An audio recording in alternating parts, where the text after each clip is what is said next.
Good evening, beloved. Peace be with you.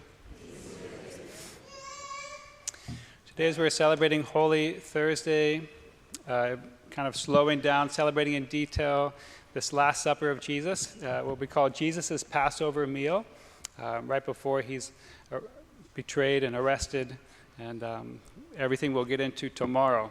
We emphasize, as I said at the beginning of this service, three big Catholic truths of our faith. The Holy Thursday Mass is a celebration where we first see for the first time the Last Supper as the first Mass. And that's exactly what we're doing every time we celebrate a Mass. We are representing really the Last Supper, that Jesus, what he said, what he did with the same elements of bread and wine that he used to transform them into his body and blood. And so the Last Supper is the first Mass, and therefore it's the very first Eucharist that's being consecrated, and also the first time that the institution, the beginning of the New Testament priesthood in Jesus Christ, because he gives that command to his apostles, do this in memorial or in memory of me. And so that command for them to do this, to continue that action, when Jesus says something, it also comes with the power to do it. So we're celebrating those three aspects. But as we know, the center really of this gospel and this Mass that we see is always the foot washing. And so we're actually celebrating or focusing and emphasizing on something that happens before the first Mass and before the first Eucharist, before the New Testament priesthood. We are celebrating this foot washing. So we want to look at, there's multiple dimensions we can break open with the foot washing. And we just want to look at two of them tonight. The first thing we can look at, I think, with the foot washing helps us to just reflect on attitude of our hearts, which is always good to come back to and keep purifying, because we're surrounded by other attitudes in the world that are really anti-Christian, and we don't want them to influence or change us. So attitude of our hearts, we want to look at, we're centering also on the words that Jesus left us with. I have left you, what I have done for you, I have left as a model for you to follow. A model for you to follow. This is always important to remember, because sometimes we can tend to want to be lazy, and we just want somebody else to do something for me. So, but Jesus doesn't just do things for us so we don't have to. He always does things for us so we can follow him as a model, to follow the model of his example. So everything he does in his whole public life and ministry is a model for us to follow. It's never he's doing this for us so we don't have to do it ourselves. Even when he dies on the cross, it's never so he's doing it alone without us so we don't have to do something. No, he says, come and follow me. And everything he does, it's a model for us to follow. So we use that line tonight, and we want to follow the model, the example that he's giving us, how to be prepared before we celebrate every Mass. So he's preparing his apostles for the first Mass, for the first Eucharist, for their first ordination to the priesthood. But we can use the same model to prepare ourselves for every Mass that we're going to celebrate, every Eucharist that we're going to receive, every time we're going to encounter the New Testament priesthood. So two dimensions of this model that we are to follow. First, we see as the foot washing as an example of serving one another. Specifically in the instance of Jesus is the Master and the Lord, yet as Master and Lord, he is serving his disciples. This is kingdom of heaven principles versus kingdom of this world principles, right? Because in the world, don't we it kind of encourages that, you would build up your life and get so successful and so wealthy or so powerful that you have people that serve you. And if people serve you, then that's a sign that you're important, that you're somebody or have made something of yourself. And that's kind of this kind of in the subconscious goal that the world is always feeding us, to build up your life so much that you can hire people to serve you. And this is actually anti-Christian. It's actually anti-kingdom of heaven values. And so Jesus is teaching kingdom of heaven mentality, kingdom of heaven values, kingdom of heaven principles. When he says, what I'm doing for you, you do not understand, but I'm leaving you a model to follow. If I, your master and your Lord, get down on my knees and serve you, so much more so should you do this with one another. And so we see in the kingdom of heaven, masters and lords are not masters and lords over people, but actually masters and lords under people. Right? And that's Jesus' teaching, where he said, if you want to be the greatest, then you've got to become the least. Right? If you want to be the master, you've got to become the servant of all. And so actually in the kingdom of heaven, if you're a master and you're a master and Lord under people. And I believe this is something that really God has planted in human nature.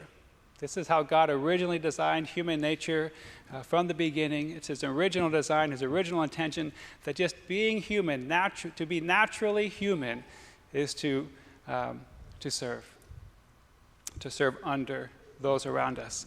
And so, simple examples. Parents are not parents. Mom and dad, are you not masters and lords of your household?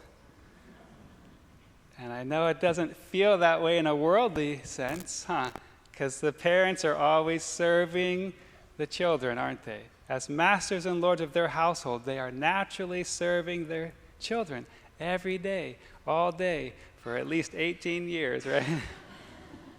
Serving them food and drink and love, tenderness, playfulness, teaching after teaching after teaching after how many times they have to repeat, I don't know, right? Raising them up. You're a master and a lord of your household because you're under and you're serving your children with your life. Every day you're washing their feet. It's natural human nature. For most of us, most of the time it's natural for us, if we see somebody in need, somebody hurting, somebody who's poor, homeless, destitute, who needs help, it's pretty natural for most of us to take the step forward and help. When people can't help themselves and we see that, we tend to naturally step forward and help them. It's kind of human nature, human instinct. It's actually unnatural to turn our back on somebody when they need help. It's actually unnatural. Even the times you and I, probably almost all of us in here, at least one time in our life, have walked by a homeless person or somebody asking for money because we weren't sure what they're going to do with it or whatever it was, and that bothered us. Because that felt, there was something unnatural about that. So it's actually unnatural. It's actually anti-human to not be serving with our life.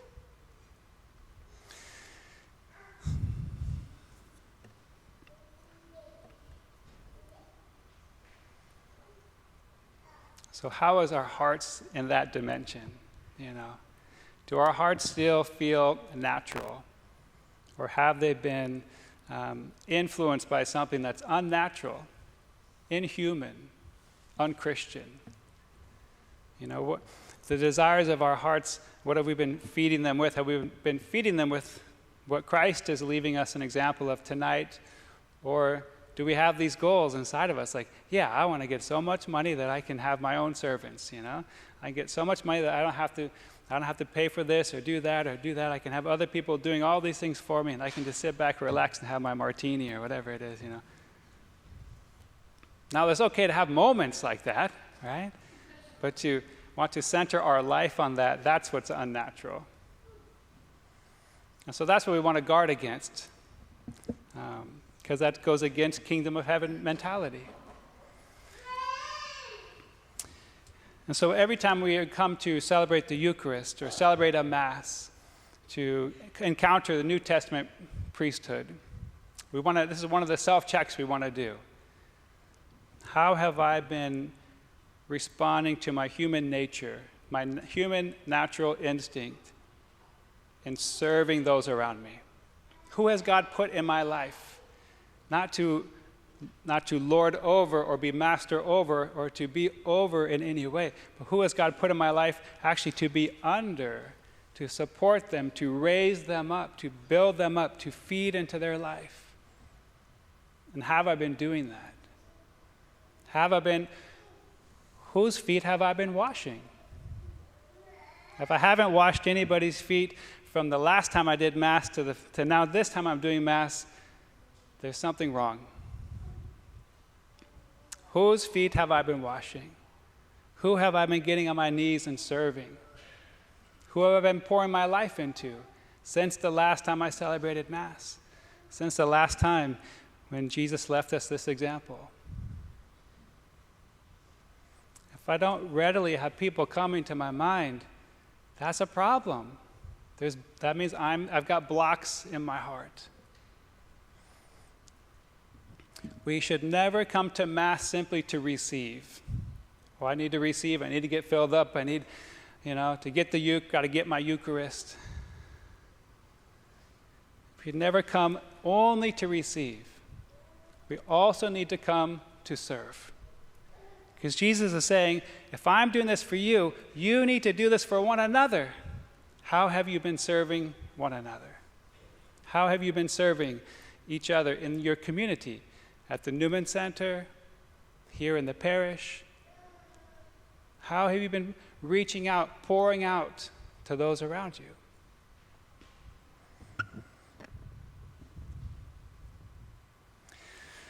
That's just the first dimension. The second dimension we want to look at, I think we get from Peter. I believe we can look at, I don't think the church teaches this, but I believe we can look at the foot washing as a parallel or image of reconciliation. Whether you want to call it the sacrament of reconciliation or just reconciliation in general. There's so many parallels and images here when we see Jesus come up to Peter. And Peter says, "You come to wash my feet? No way." And Jesus says, "If I don't wash your feet, you can have no part with me." In other words, you cannot be in communion with me if I do not wash your feet. We're not in communion. What does that mean? You're excommunicated, right? That's what Jesus is saying to Peter. So Peter says, "Oh, okay, then wash all of me. Wash me all over. Head, foot, and toes," right? And Jesus says, "Peter, if you've already been washed," in other words, I think we would say today in our language, you've already been washed in the waters of baptism. You don't need to be re-baptized again. You're only baptized once, Peter. Your soul's already transformed. You've already got the seal on your soul. You're already mine. But your feet are dirty. You've been walking around this world. So we need to clean up a little bit here, right? In other words, if we refuse to go to confession, we're separating ourselves from God. Not because God's not pouring out the forgiveness, not offering the reconciliation. We're the ones being like Peter saying, "No, you can't do that to me, Lord. You won't wash my feet." And so the Lord is teaching them every time they are going to gather to celebrate a Mass, celebrate a Eucharist, encounter the New Testament priesthood, they've got to reconcile with their Lord and their Master and with one another. So, what I have done for you, you must do with one another. And so we see to reconcile means to forgive and to be forgiven. So Jesus is going around washing the feet, offering the forgiveness. And if they're let their feet be washed, they're receiving the forgiveness, but then they're to go and do this with one another. Forgive one another. Receive forgiveness from one another. And so every time we gather to celebrate a Mass, to receive the Eucharist, to encounter a New Testament priesthood, every time you see the New Testament priesthood, it should be a sign, a reminder. Am I reconciled? Who do I need to reconcile with? Am I still harboring any grudges, carrying any hurt around that because I haven't offered full forgiveness to someone, or even just forgiven someone in my heart? Or maybe I haven't forgiven myself. It doesn't even have to be somebody that has sinned against you or I in a small way or a big way with a mortal sin. Maybe with somebody who's just disappointed us. You know, somebody disappoints us, that's not a sin, but it hurts. And it is something we need to say, even at least to ourselves, I forgive that person for letting me down. And so as we gather tonight, we want to not just ask, whose feet have I been washing? But is there anybody in my life that I still need to forgive? Have I been holding any forgiveness back? Is there somebody I need to forgive that's hurt me in the past? Is there somebody on my heart that I know that I've hurt that I need to say I'm sorry to? That's what one of the other dimensions the Lord is calling us to tonight. And every time we come to gather for Mass, every time, before receiving the Eucharist, before celebrating Mass, we need to ask ourselves the question as part of the preparation before Mass. Whose feet have I been washing? Is there anybody I need to forgive? Because Jesus is very clear for us, right? What's the family prayer we say before receiving communion, The Our Father. And Jesus makes us say, forgive us our trespasses, in the same way I'm forgiving those who have trespassed against me. So if I hold anything back, if I hold any forgiveness back for anyone, I'm telling God to also hold forgiveness back to me. We're bound by forgiveness. You cannot get to heaven without fully forgiving everyone. That's how important it is. Jesus has a lot of parables on this, because this was a foundational Jewish teaching. You remember when Jesus said, if you come to the altar with your gift, you're going to give God a gift, you're going to bless him. Well, but you remember, somebody has something against you. Well, then before you even approach God, drop your gift, put your gift down, go and be reconciled with your brother. And then come back and offer your gift and be reconciled with God. God doesn't want to see us until we've talked to our brothers and sisters. I mean, he does want to see us, but he's going to, if we're really listening, he's going to tell, and we come to him, he's going to say, you need to go talk to so-and-so. You need to go reconcile. You need to go say you're sorry. You need to go say I love you. You need to go hug. Hug, make up, be best friends. Here we go. These are kingdom values. And these are two dimensions of this Last Supper, First Mass, foot washing, two dimensions, two ways of preparing ourselves before Mass, before every Mass. We'll just spend a quiet moment. If anything has come to your mind you want to continue to talk to the Lord about, whether it's asking him practical ways of how you can better serve and wash people's feet around you, or if there's somebody that came to your mind during while talking about forgiveness, you're like, I'm going to need help forgiving this one, Lord. We'll just spend a moment in silence. We can have those conversations with Jesus and ask his help for both of them.